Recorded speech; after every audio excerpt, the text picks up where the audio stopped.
Yasaba Damu Yamasi birthday messages in comma Joyce and Joycelyn White, Mo Aguna Swedru, Mo name birthday, happy birthday for Joyce and Joycelyn, happy birthday encore.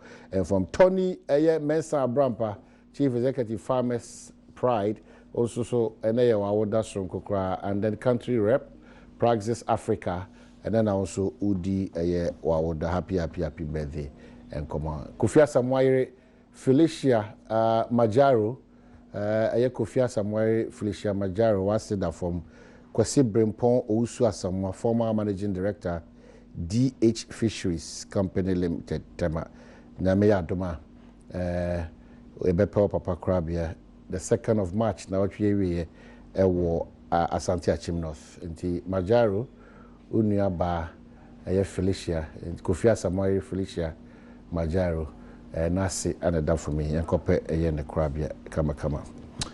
On the brighter side of life, Monso Amajibra Moshebi na Mutie na Damatiti Union more amanone Michael Nketia Boache wo Australia and afi Mauli uno Hokenis wo Austria Guy G ana wish Monso mo US of A Baba Felix ana mo kauna Yadamasi Monso Majibre O'Neil and Ponsan baby ada yi mu free ma enye possible because maje bra mo so mo hwebi ranking member so e ka ho yeda masipa on bo keleja upon atena se ye hwe nim se Felix Kwakye fosusu be ba be kan sa on me mo akwaba no na I'm just midi shia say tumufo amuntie as a party.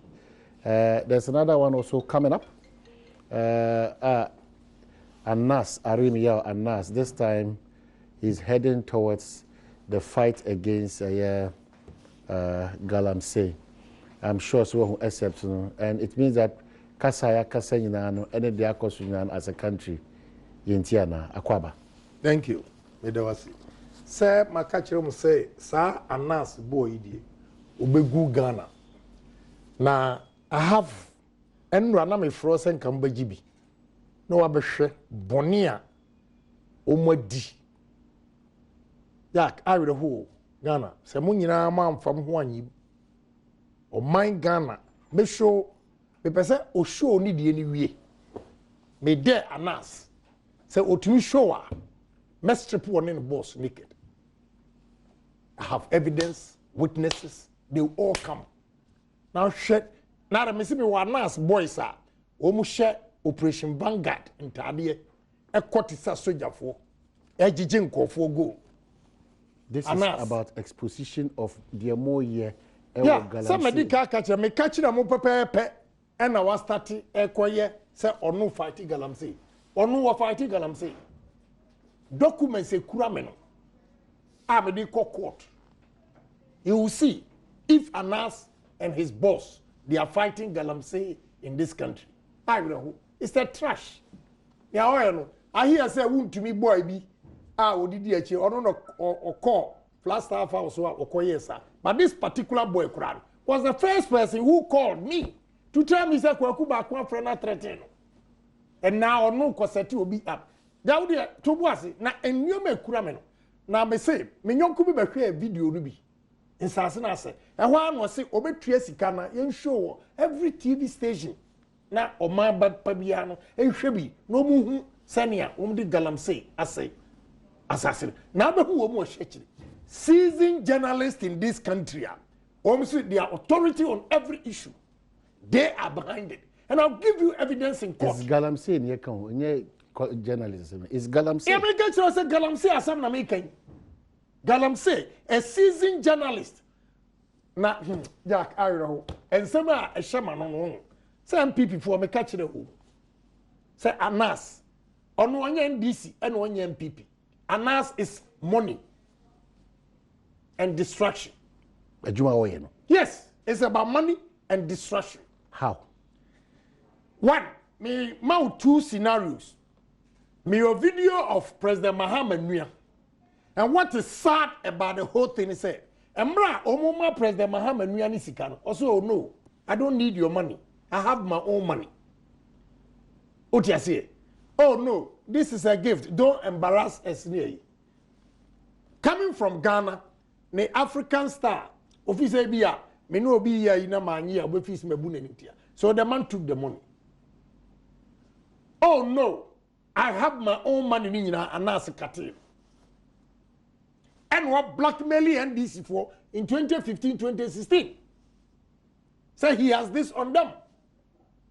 So when you come through a man power to go and cheat people, taking their properties from them with force, and Mahama can't say anything, police can't say anything, military can't say anything. And my video that I showed, I told you the man himself said they were planning how to get access to the presidency because Akufo-Addo is a smart lawyer, so they have to plan it well. This is exactly what they are doing, and I'll give you evidence. That and so what he did to NDC in 2015, 2016, he wants to do the same thing to MPP. So ANAS is not for NDC or for MPP. ANAS is solely for money and distraction. But why did candidate Akufo-Addo made reference to the ANAS style? Man? Even the reference that he was making, he was, because that time, ANAS, a Salis newspaper. That is the reference president was making. It was rather Obama who made that reference, and also former President Mills gave him the authority to go and investigate and will take advantage. And if they hit it left and right. So the video that is coming out with woman and famra MPP for no panic. I'll strip on the master naked. That Bonia woman diwo Ghana how would Ghana and Sasino. I'm surprised Omutuminya Kukudro ever casa or radio so and people even waste their time to listen to such a person. I'll die for the truth. I will die for the truth. Because we share senia, yeah, almost your sense as in a way, why I brand here, Nemba, Eba Sofa, Mememba, Eba Sofa, me man graduate, woman in Kakra, invest for Umban, every of Brabon in Tinkitwa womb. What do I say? But it is serious. Kwabra say, be sure I didn't pay. Menyonko back about where you are strong, but be a me and show metria. Because we cannot live in a nation and let people destroy. Chinese, if you see the footage, everything. Yakra, when we are saying that they use Chinese. And there's a Canadian Lebanese. This journalist, every minister to me threatened. Because even when you go to cabinet meetings goes to this journalist. What? May say nobody, and I say nobody. Nobody can stop me because this is for Ghana, our country. Nobody can stop me. Is it that I will expose all of them. Edru musu na wo ye en yoma sana na sene. Edru musu adi ame. Me say edru musu nye edru musu as a party MPP. Yeah, obi to anamo to expose the crowd here ye omo an campaign. Because when I started challenging ANAS, MPP for crowd the two omo no go musu kesi. First vice chairman Ashanti region. The Matem say me a honor make us a parliament oman tin say enya parliament na aye funwa. I was referring to Century, the way Century insulted me. Matem say I don't fit to be a parliamentarian. Now on one from me a MP da because I criticized ANAS. He called and apologized and I forgave him because I also called and apologized to Che and he has also forgiven me. But MPP should test it. And I said they were meeting me and friend won't do my betcha them. What do I say? And that guy, he's not for NDC or he's not for MPP. He's for Ghana's interest and his money. Ghana's interest. Ghana's destruction and money. Yes, and that's it here. Why not just say Obegu Ghana? Every institution here, Obegu no one yeska. Now feel why powerful because Obi Esron, because he's the one who can destroy institutions in this country. And I'll fight to my last breath for the truth to come out. Your so-called seasoned journalists, they are corrupt and they are evil, wicked. Felix Kwakye,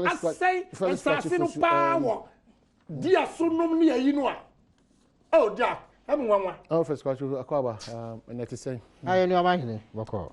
Obisi oni mi so tifant. Ada bi obi kwa we na na ya before so oni mi so tifant. So infant. If you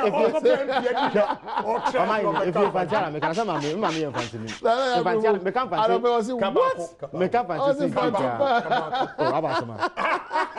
Abasuma the announcement me. Oh, yeah, right. Fancy. But I'm not fancy, papa. Fancy. I'm camp for Michigan. I see. Oh, yeah, Abra say, book of for Michigan now. The Baha say, yeah, Trina, you did mention the cancer, and I'm fancy the other. I am to be. Yeah, almost in Chow. Okay, yeah, you're almost for one, Brafo, ya for almost for.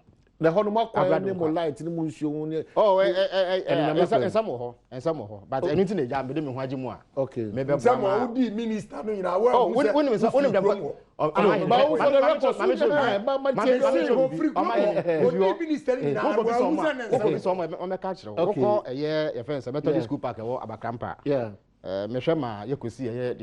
Community Information Center. Okay. We call Abakrampa Senior High School. Okay. And secondary school is by 9B or what? Maybe one may the computers now they echo. I brand name Deputy Minister for Communication. This is 2015. Oh, we need post you crowd. And that's all you remember. Now we remember this weekend. Deputy Minister. Then why MP for 12 years? Yeah, 16 years. Oh, look at this. 20 years. What about it today? 18. Why? Okay. But Sarah would be now. Why can I Mark Road is 20 years. We can have a comedian. It's a man. Sabotage. It's my person. No. Now, you tell us on my hand. Yeah. Me remember it is honorable can be for Nasa Semo. Oh, Potocas be a very opportunistic politics. Say, among your someone, ain't enough up in Papaso. Obekaya, Abrana and this war, President Mills, a boy, a money and more customs are. A day in Sembetu, just say, be pro and catashe, it was a sewer customs in Tian who be. No kinds of Mampany Mills, the buff Yamo Burra customs that pro. I was my word. Any Uncofono Cocasa, actually say, obey you, be Ampaso customs when you why you made a sign. I don't see the better just say pro and catashe be a coswo. Sabe Pena, or didn't hold you cocoon Sembimu. I know so a Korea says any PBI is to say, or my BBT or mine, FSA, Quamon in a son. Your train or mason. Na Naomi Sabra now or yes, na MP before or mobile so. It's as an almost success of you or go a year abaya also need massy. Despite the fact, say a yaban cassa and and no eddy and so was for a man yes idea. The science no man penny akufo original simple so and yet President Obama and the President Mills and a ball and asabaso. Or man penny akufo original simple so one of the say Aliu Mama lectures was one of the lectures be or yeah. Or say Oba operate the bonifeno, the Anas principle.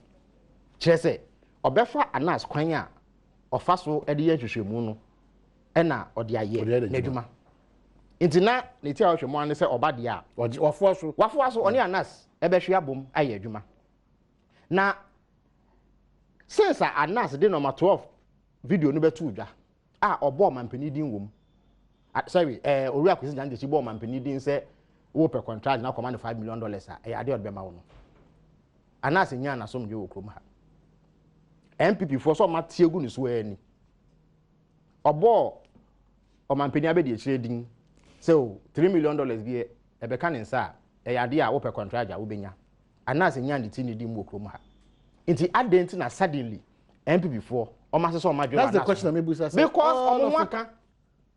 the day I call Benina, who watches the watchman, it is intended to dent an assassin beach. Send a bear, boy, I call MP before Dino. And who is so say a big woman in Massino, and one brassy. That is what is behind this. And your first time, I say, be share or a journalist. It is a usus to say, Bia or BB, as a kukuma, as a Bible. You can do it because you United to say, and but the point I'm making is that the sudden thing. From promising say we be using the principle at the acquaintance for any taxation to suddenly making him public enemy number 1 for the NPP no and I meant yes. But what was Nanes a year who didn't know Nanes because Nanado About your campaign, in some degree, or can ya, he didn't mean it. Not in Finakumum, or can, I'm a man for to Abaman Keke. And nothing of promise say one district one factory by ya, on an amount open to a man for factory say any. He did not mean what he said.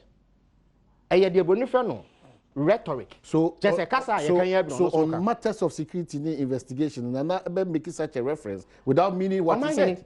Say, oh, me need your kind, I don't know more tata others. Esenka budget, Esenka, or Fred Canoe, and Nasaka. Say, J. Nafa ye drama, and I mean, who nipa a year prank as show my okay, Japan, Tidiana, what has changed? And he say, President Mills first made a mistake. The mistake was that you have security agencies, BNI, CID, National Security, and it is a custom you're corrupt. You don't allow one person. I'll bypass all your security agencies, disgrace them, said they are not fit even to investigate corruption in this country, and gave it to Anas. And Wobenya said to me, you are talking of custom officers. Here, next week, Tuesday, Meba. Now me the videos a betchera custom officers every Jessica or the two women say Obia or Jessica say Nipano Kasa or this kind of two or here Nessa no yin any two Jensi. Or yin any two Jen or where Yaskano or the become was or Geno they are two bucketing. I didn't think on the air unity. Why? Or Barbie na osa na oh yeah we know one city no oje no the two say. Gapoha truck no eba say no or inspecting security no pa na wajisi can say why were all those people not sacked or prosecuted? Now number 2 custom officer in charge of Tamaport, the second in command, or the 5 cities at two tables and watch no watch near unity. Custom officer or airport, so chemical baby or testing or more. Our lunch, we say what the Sika was media and your farmer boys. On the phone, the man was not there, no above voice, near unity. I didn't think a custom officer's investigation one for in uncle. What happened? Because he took money from some people. I have the list of all those people he took money from them and never mentioned their name in the videos. And they are still working. So what to corruption I say? What to corruption I say? What it means is that Ukraine wama corruption cause because Sikana Uje no I feel no matter come more. What Jessica say unshow pedi okay. Yes. Emma papa bako owura bathroom and we are saying any year own to it. Na yire ebaji school fees for them wenya. Omko no o bathroom. I don't know moya bonisa. You see, am I here? Aden Enkransa una free be enkransa judge baako oti aduano te say yes ya onti apo ye bua na aduane su say utumi twa se sika no wakata so papa na ntumi that animguase wo ne mam ye numi no omukasa na school fees ko ntumi dua bi and when I can prove say some judges now when am time e wasem a wo kan the very judge who said say judges be corrupt. And you are 500 series or the BMW 745 series every auctioneer. He lives today. Ade. Now we have Bonisa Agarapo and Nas. Very wicked. Now Oba Yaria pro from no. Legitimate question. Is legitimate question. I have stated clearly said on your for NBC on your for Opa Mesho Peter. Monsieur Peter, you see, Felix upon Felix Yankupon. How he destroyed them. Peter, Obian himself, Peter, a businessman, Mahaman Yanono, and his own words. Even Papa Na, what did it call setting up? Sheikh Atan, in the video says, Mahaman's brother, he himself, when they were giving the money, says, I have my own money. Now what? You don't get it? Okay. You think I'm doing politics with this? Okay. I will not do politics with it. Me say I serve my country, Ghana first. Okay. Only pano, me born didn't pay.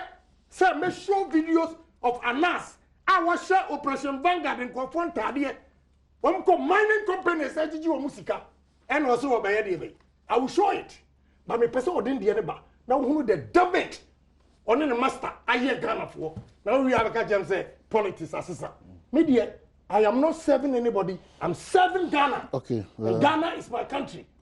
And if Obia, the other side of Anas, and today I'm telling you, sir, the so-called Saint Anas, Arimuya Anas, were evil and not saint. All right, you could try how politics. You better try and come on. You better to us.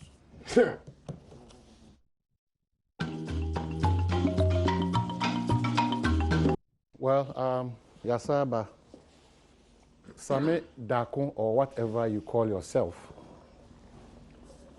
I'm sure you need to respect yourself. Some of us, we've also come this far, not because of some of the useless and reckless calls that you make to producers and directors and the team Badwam. Badwam is bigger than your brand.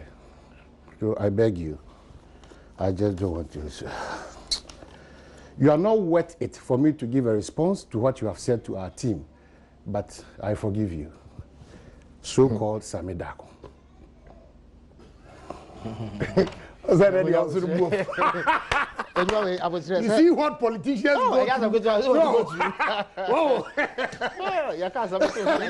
journalists, you can't spew nonsense. If you've moved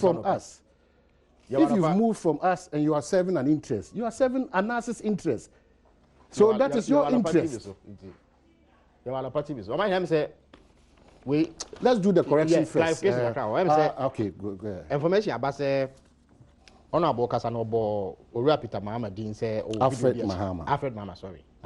But until I mean say Bibia sensi ebia obi na odi misrepresented. Bibia tesa na ono party oni ana sin shia. Baby am say the only time I shia na 1996. Say what I say. Of course say one ka say asemo a tape no person kire no no correct. No. But a case of mistaken identity would be any din ekushia. No problem. That I don't have. That but you see, as one American now na bonti ase dey say. Obi a won kwan so criticize Anas. Say bia kwan of us within the dwuma no. Enfam na kwan so anase enye fair to omo a oni omu deal no. I don't know what, but you see obi aso ni ho a ye betumi ebu anofo simply on the basis of video Anas dey aba. Obi a won kwan say ye tie ono nafa answer ye bu asem no. Hey maza, destroy what? Until you have this what remedy. So I say. Exactly. I'm for cancer fire ho da. Sebi impedias we asem ka honorable. How many times am for sebi impedias we win more in do no nsam susu. Oh yeah. No, just. It is an allegation. You have the right to respond. So opa obetimi di nipa na court. Esu no for damages. For tarnishing your reputation. Say ogu enuma so ogu hu fi. So hu. Inti eno no wo ho. But say abire bi etwemu no MPP ni Anas ya adwen e wo kwan na ofa so expose corruption. So why the change? That's the challenge. Na ensam a wo kan opposition wo nyi ni. Inti nanado aso oje Anas principle ni di Anas onyi ni. Say onyi ni bioma on kire yemu adekunti a wasesa na adwen. Why the sudden change? It may be many problem. Say wo pese wo so wo challenge Anas kwan ofa so ye na adwuma na. You have the legal right to do so. So there's another person, Honorable Victor Smith says he has information that Anas investigated Parliament. If he did, what has come out of it? Parliament is over. Why investigated the why? That's how we investigate judiciary. Now what show? Now so we're investigating Parliament there. I don't think any on farm. Why investigating Parliament for on farmer? Honestly, me. Okay. All right. But we're investigating their own farmer to be fair to judiciary, customs, GFA, everybody. Because we parliamentarians are not above the law. Okay. We should rather enforce it more. Okay. OPKC, Felix, where exactly do you come from? Abakrampa. Okay. All right. Yeah, start with more. National insurance. There is a book. Okay. Yes, shall say with the NDC. Fantastic, super. Why are the elections committee, the party, all the flag bearer aspirants? Now the party leader John Dramani Mahama. I'll come back to Robert Agyapong and say a cool chopper now. But you've done well.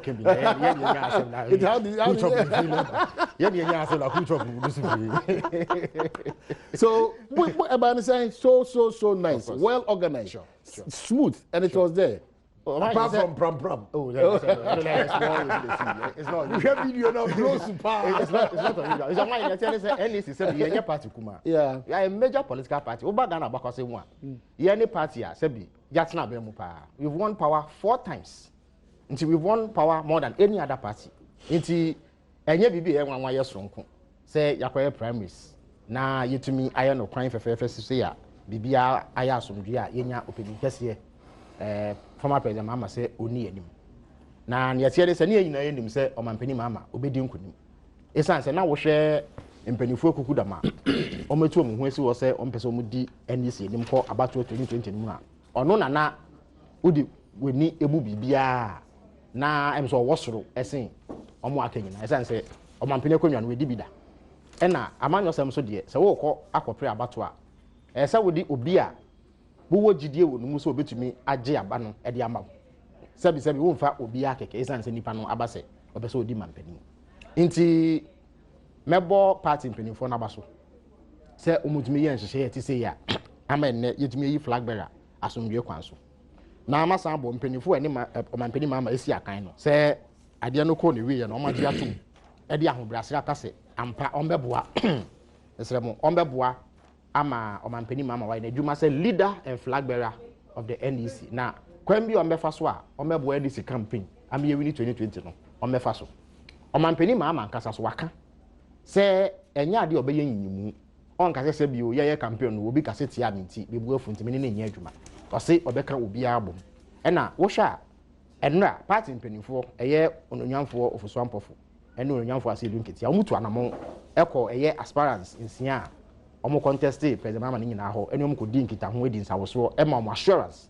se enya ade a ye betwa obi eja na ye beka obi abom ame aye adwuma nti e ya sempapa na omampani Mahama wa be ye NDC flag bearer no MPP for wa sembo ne bo papa omo asembo ne papa onim omo na omo si o e cool chop dey be cool chop omo sha se entry handing over notes MPP me na me ka kire okay omampani Mama obeye de eboni fe no nightmare candidate for President Akufo-Addo. Wo say normally se ye kwa abato a wo de eboni fe no incumbent and say deport ekonwa so e na wo opposition leader ono e bia oni abakosem bia in terms of say achievements bi o de be kire de be ba ne manifesto say wo monto abama na monto abama mia me ye ni say me boa but in the case of President Mahama de oni omampani otekonwa no so omo ye pe so what must say they are equals in every way omo ye pe because omampani Akufo-Addo sabi oni su ehun wa mamumu nse omampani Mama because omampani Mama wa ye president da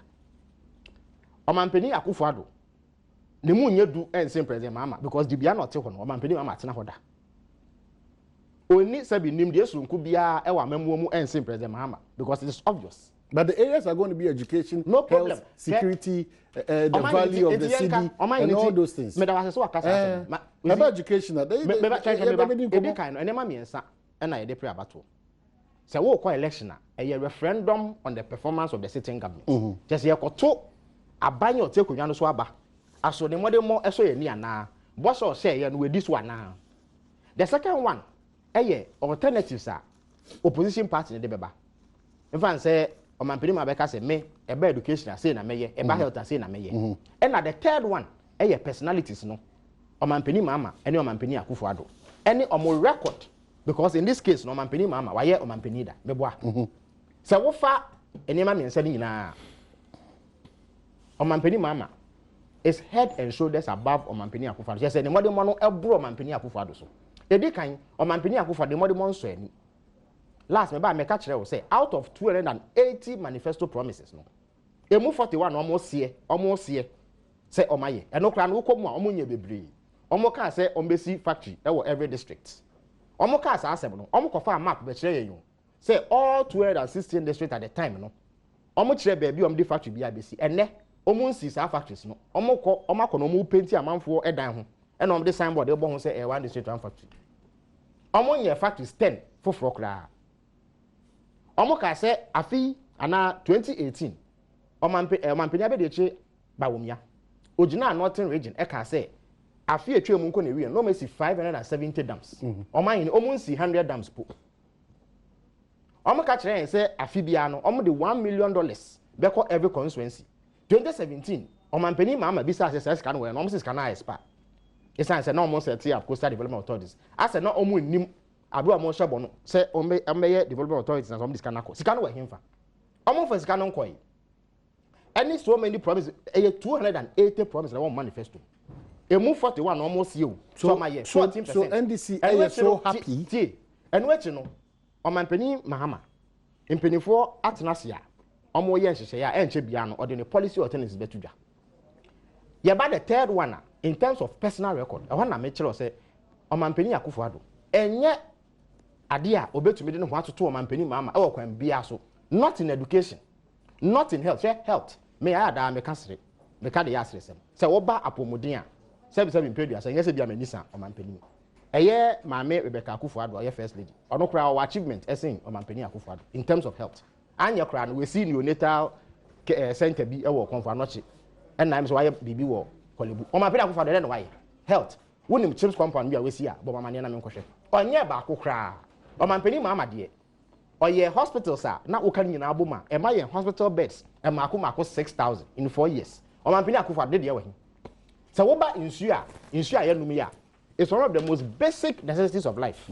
Omampani Akufo-Addo ne na bakwase mu nsuo. Okay, yankomra ye ba beto ankomo na fe Agyapong so.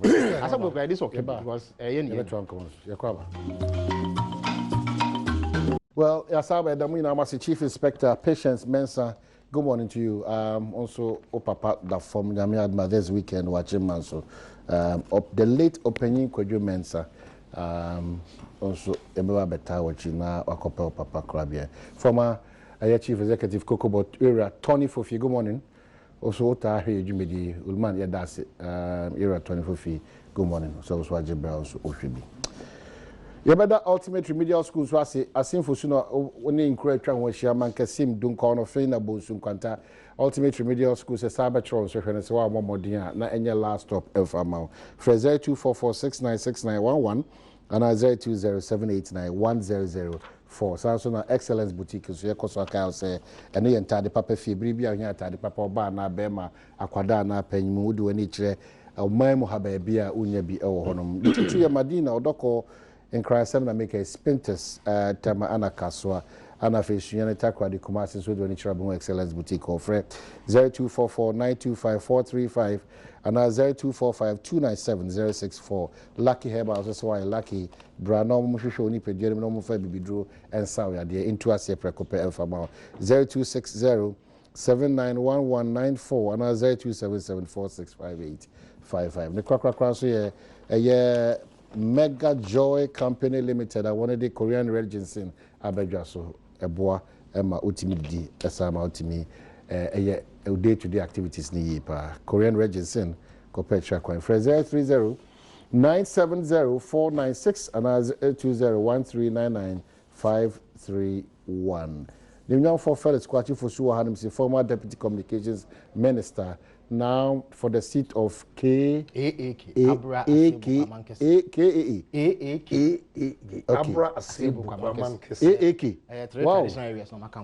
Oh, all right. So, but Brian Boabe as Brian Boabe, I say, Jinayi because honor no free. You don't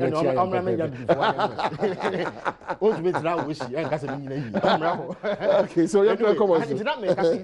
So what share a young penny for me no see ye be free or your share before track record and so any modern mono and you can afford it. Any the fact say yan de superior alternatives bana. O man penny mama in terms of personal achievement or bro man penny Akufo-Addo so. In fact, o man penny there we call several sectors. One I can say we share health, share energy, share communication, share housing. O man hini sa sectors nyina wonim ade ba ko ampi before ye wo ha ka kire me. Ebi ni wa hwe o man sikasem. Baby, a tremendous castle on the two of them. And my education, the CSHS. Member, or my enemy, no, Cassie, I didn't Gana for Pani or Manis Casama, Ejijam. I taught you. Share, or my Pinabi, Dr. Bamia. I wasn't saying, Sub, you with Danny Yensenka. We got near for economy and or ICT specialist. We might Kuntia. Abra no more born to her before 2016. Or the catcher and say, Sir, with 3 months, no, our Manis Casam share one. Share a yes city any dollar afu anyonkofa. If you are in doubt about the management of the economy, check the exchange rates. And now me ko bank or transaction kakra. and then British pound sterling wunim ne dodo a wunim Ghana cedi dodo a wo hia so nya ba ko 7.148 Ghana cedis me ankasa me ko Barclays Bank pound sterling me na me ka kire dollar 5.35 Ghana cedis as we nya it is a dollar no ne pound ne ade ama cedi no ene ejija atetia pansam se ya ade na ese ye boje omo so hwe bosia eno so ya ade ba ko omo kan se omo ba omo nye ene 52 billion Ghana cedis in 2 years omo ni ade papa bi omo de kire se we ne ade aye se wo ba mampani ma afa obetumi a kire sector by sector de odis kan ye ebiom ye hwe education wo ka ho asem na nsenya University of Ghana for omo political science department lecturers bi a ye nim so omo ye MPP for mapa omo ye poll bi betu omo ankasa poll omo ye ne kire se Ghana for se we nipa oha emu edioson mienu 72 ese omo ni gidie wo double track system a omo de aba wo SHS no because free SHS no sabio omo anwe ho ankwa akiri ne sa ni nti no omo de sika e wo nyina no akwa hye enomu e na omo nye sika enye bibia biom nti eno no de aba awofo na omo ma wo SHS no se omo ma no ba fie ye gold track ni green track ni blue track ni whatever track na omo ba fie a so omo san yi sika ekoye extra classes de ma omo minimum awofo bi a otua 250 Ghana cedis for every subject the man ye 5 subjects into ukabo ma yen 1250 sa 1250 no it is more than sika nko betua na fees e wo SHS into na ye koya na se ye bai hwe ene hwa apomodin de aba ne no bed syndrome enkran ha ya so yare ebo de suom na se de wo hospital na wuti anye ya e be ka cho se mpani won ti se be kofie na ko wu hwe eye ba mo ho nsem a ejija ene aban a e wo se nkobo ye ho ban no ono mom ene ma ba ye kaka moto bi a o huhu Ghana fo hwe de esi ya wa so weso ene hwe nipa kunkum ye ka anas asem hwe ameswale de de ye no ene nipa kuma e koso aban we mu ene kwan ya aban we fa so e de oman ni sika e ma sabi etutuafo bi etete Ghana fo in the name of vigilantism. There's not a single sector say ye na MPP fo gina ho ema ye de president mama be gina ho ne ye de omanpani Akufo-Addo be gina ho a omanpani Akufo-Addo betumi e de ne ho atoto omanpani agriculture say planting for food oman ye hwe ma se so mo ka se o e na brody kwe enye de edi kan ni Ghana ya export brody enye brody em come ko na ye di ba planting for food in 2011 na Buffer Stock Company of Ghana almost supply World Food Program ebro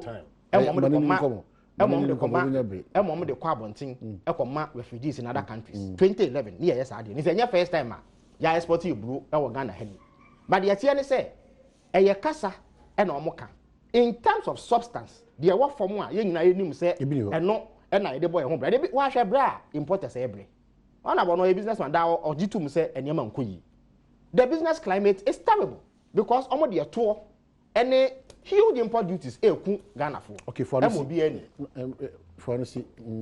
okay Japan come say the ad manager very interesting you see me am person trade Ghana for adwini esi so dey say enti say Mahama ye all this achievement o see no bed syndrome and do patch say 2 years no hospital 6,000 bed capacity no o see bed in ho NDC for MPP for ban ye mattresses and answer bed. But say it's about so to show.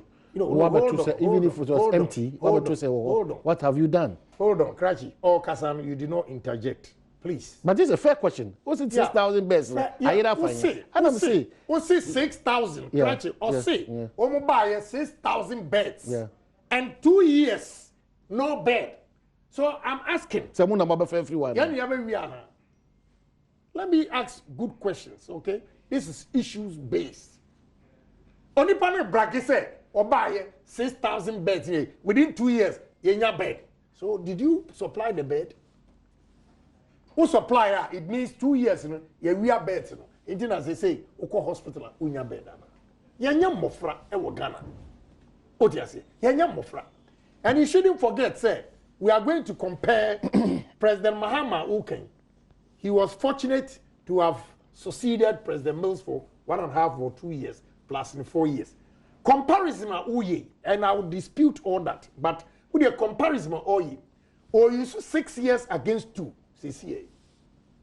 He's using 6 years of President Mahama's term against Akufo-Addo's 2 years. Do 4 years of John Mahama. Yeah. Do 4 years, don't do 6. Yeah, hold on. You do it because you don't because Professor was late. Hold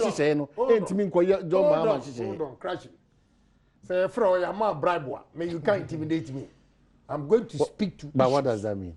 What does that mean? But I'm saying that you are interjecting.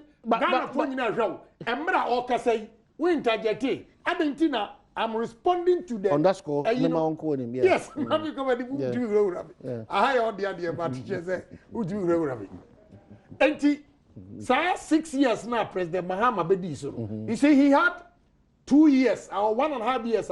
Ultimately planning 4 years. No, and you have 6 years, and I compare 6 years, 2 years.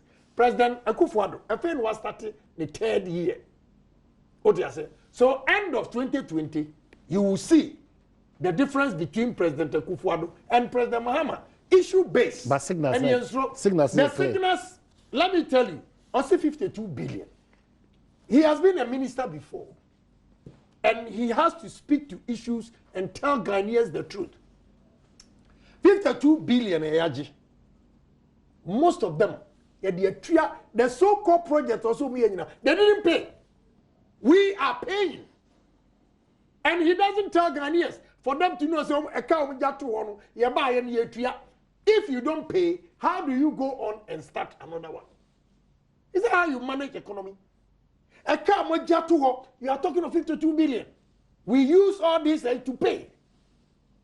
And we are one. What you say? National health insurance. You buy. So to President State of the Nation, we paid 1.2 billion debt. Now, then what I say, who could see hospital for Abra. A hospital in Yesika and Fanya Juma. Then what could see for. You have to make sure, say, hospitals now, Jaguan, a canon, what to me at Triabi. Aba, Omo ye a Juma. Now, so could sit down and see what we bring. Now, Bibia and Koswa, what have you done? That is exactly what NDC did. Even Omo Rose, would your power a quite noir, Omo Cas Oma Yenoso, Nesha, how wicked are Omo ye. The way are almost see at this can womb, contractors, no, and Timmy and Yeguma Papa, not Adiana say. Yeah, well, Honorable Alanche Martin, Minister of Trade, me one example. Yeah, when I know how you are, Bobiasi. Cassava starch. Me say, Guinness for airpay. Crabia koye omu malt. Guinness airpay. Oma close to it. They sold it to Zoom Lion, but it is closed. And yet vision and a war. Yabayan under NDC.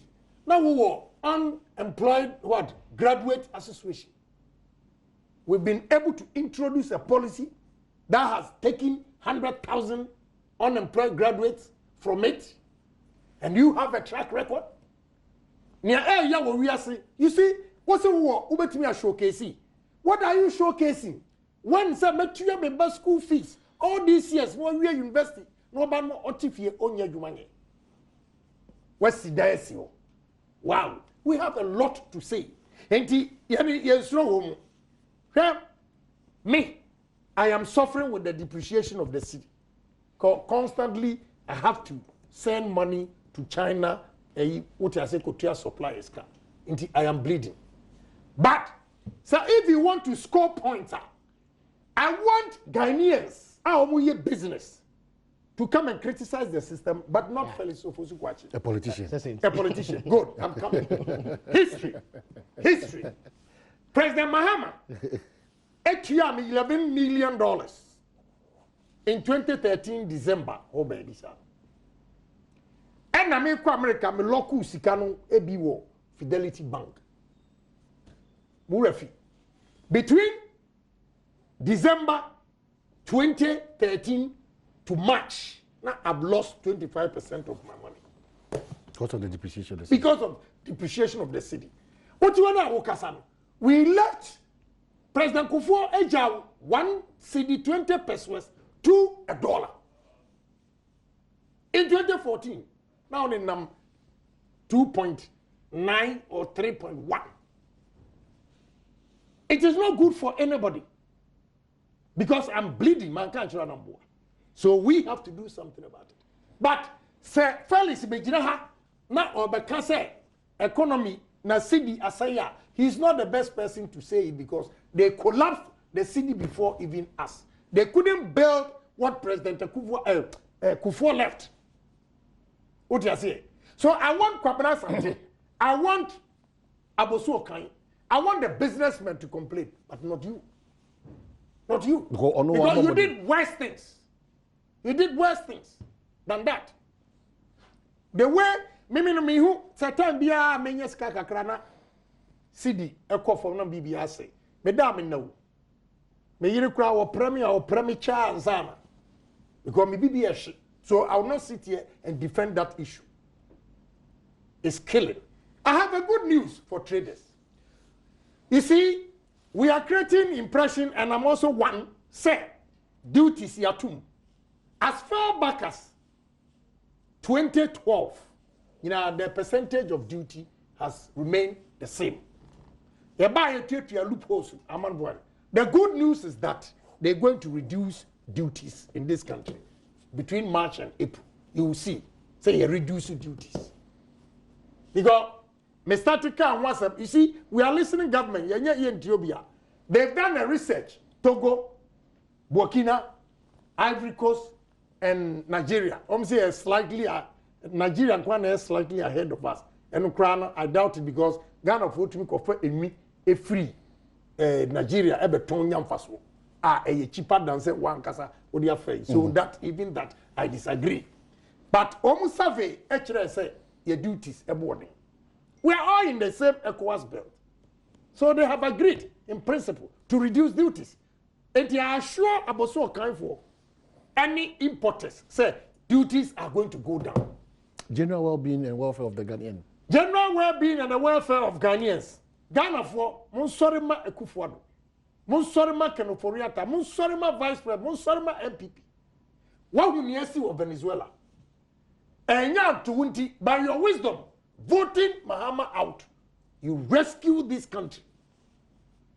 Because on one be an anuka say, Yari and Nampano Nakadupe.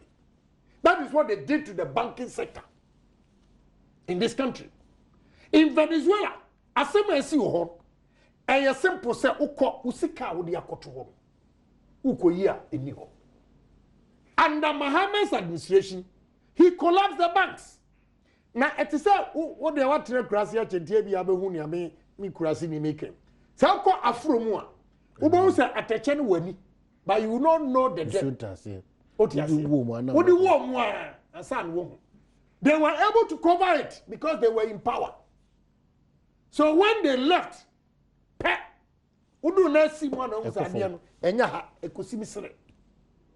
so we had to do something by consolidating all these banks under some umbrellas.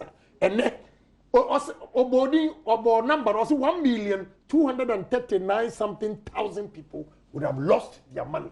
Do you know what would have happened with hypertension to these people? We talk of power stability. It did not come by magic. Businessmen. Me see me coastal. Ada be boy back one. There be am can in picture. Nema twins. Enyam fansipem. Na me coastal. Yetu am 138. I come in 714. Machine no essay. Air cost service, diesel, electricity, withholding tax, everything. But we are beneficiary of Nyamapa president, former, and administration did go acquire. We have a lot of them that are sustained stability of power. Stability of power. But watch your Jakwabaso. Utakwabia, where in America. Stability. Because he made sure, we told you, say, problem ayenya odum so nya financial. They didn't have the money. So mo de be kwako tue sika de o de be gu mbuto. Watch ye jako make sure say every month all these power producers in the their problem was money to supply it. Again, at what cost? We have been able to renegotiate and reduce it in the period of 10 years, 8.4 billion For no sin of a fire. Me from no see. Mama come on, you know. Oh, there be time. What would they also time? What you are not diabolic.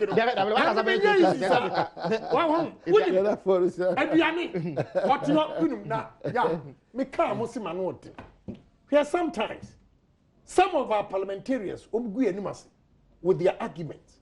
Sir, what to me Jina will respond to state of the nation.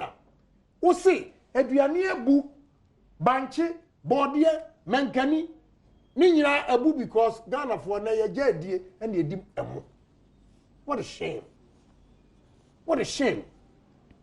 But Akotobaso planting for food. Yes, a great minister. Because we put in 700 million fertilizer. The first time, a poultry farmers ankra a brew. And then I'm bonita.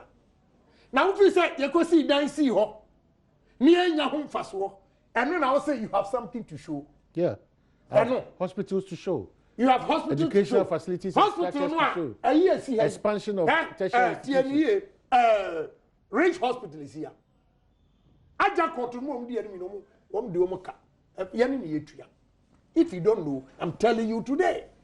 MPP is paying. They never paid, finished paying their contractors. Okay. What you say? I can't wait. I see Dubai. Eyina, yetua hoka. Kaswa, yetua hoka. What you say? Am I in it? Enti,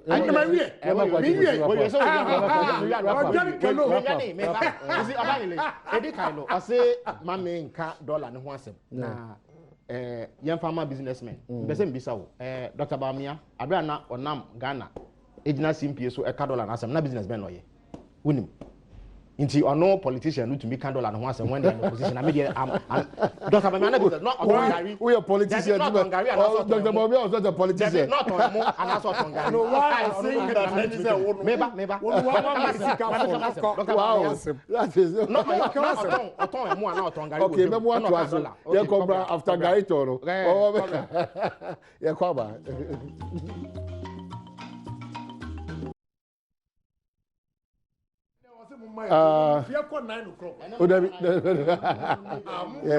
Because some doors.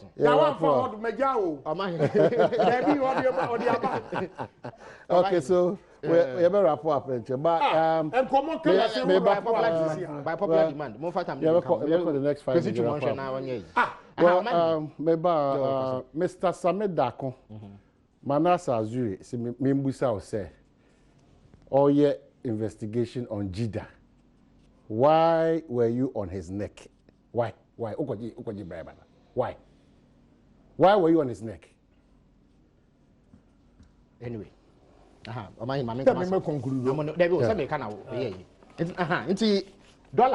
Ghana ni baby won kwan so can be uni madukuntia enye businessmen pen affect you because businessmen no kofa ne ba na dollar ni nti omusika kodimu a so mo de cost no ebre me ne wo nti ne ma bo cost no nti Ghana ni baby won kwan so can be atoso mi no I say omampani mama obedi president 6 years we ni president 6 odi president 4 years Ghana mra ne kire say o mesrawo omampani mills onyane be bi koy eye July 24th 2012 na aka 4 months ama afina ko na wie na ne tena no ayende constitution ne kire say vice president wo no e7 on a spark term 4 months pe eno omampani mama de be campaign odi biti na akufo ado by over 300,000 votes. But say on one kasa echo election winning be president here odi 4 years. Into 4 years near the measure no. The same 4 years and the measure Akufo-Addo. But in Penin kase sa agro be so a ifra no pa. Tiensoy. Say wo share about 280 e wo manifesto. Now di 40. Not 2 years wo dey 14% pe achievement be kire ya. E say e twema 4 years this one say you say wo money mo nso ani. It ya ntwen ma ya end 4 years na say ya beka because the money mo no nso ani. It is a fact of life. Ataso miensa no o say NHIS o metua 1.2 billion.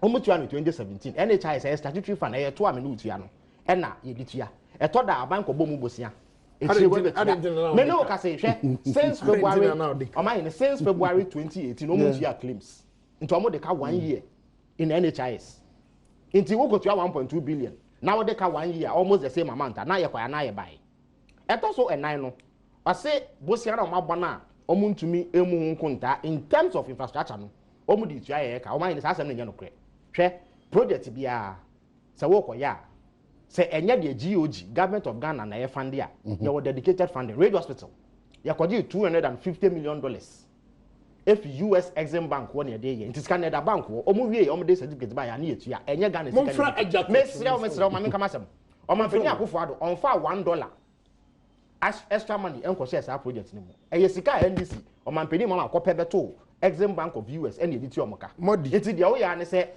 sa sika no kan fa ma wo omodi Exim Bank fo omo face kan hye won sa omo de tomatoes bro e ma de ye na wo certificate here ready no metia wo ka enti emedi Ghana government po ho e no ka se obinya control e to so me esa no wo ko poku ase interchange $86 million a president mama e pede to ho no mo de ye de omo ye o poku ase interchange e November 2016 e na approve sa loan the same system e na dey approve $398 million a omo de ye temato akoso mo railway project no e ye president mama sika o peto ho enti omo fa $1 meka wonte anya no kre se omo na etua ka e sika de peto wo no de enti contractor ni bia no mo de ama no that's all right I say ba me chiro bibi in any event enye bosia 52 billion pe no mabo omo ba Ghana for so tua to de ma wo as of the end of last year now over 80 billion in terms of bisane say metie bisane say your friend say poku ase interchange omo na no bo say and how much we have saved this nation. Security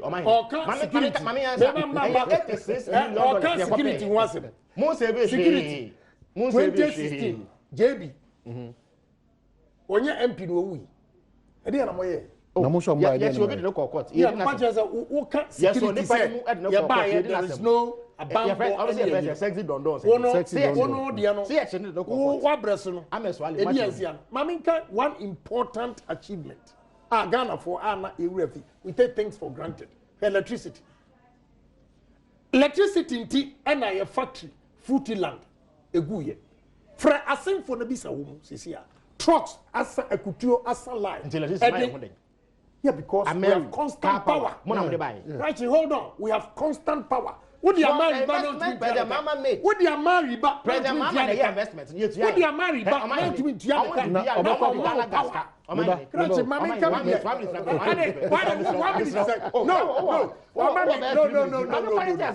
You can't correct it.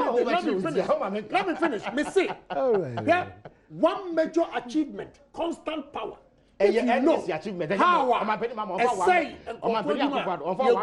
how factory you close soon down because of constant power.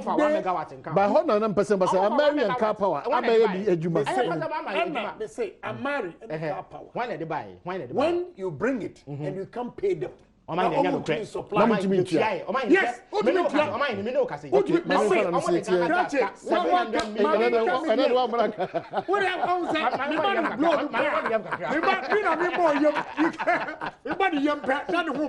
They say the greatest achievement. Constant power. Achievement, I was saying greatest achievement. How? Who now we achieve? Okay, so constant power. It's a constant power. And the fruity land.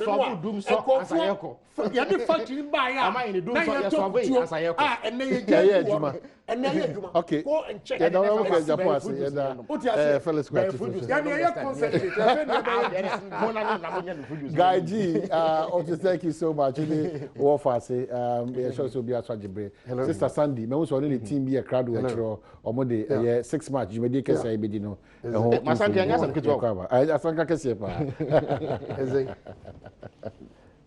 Hello.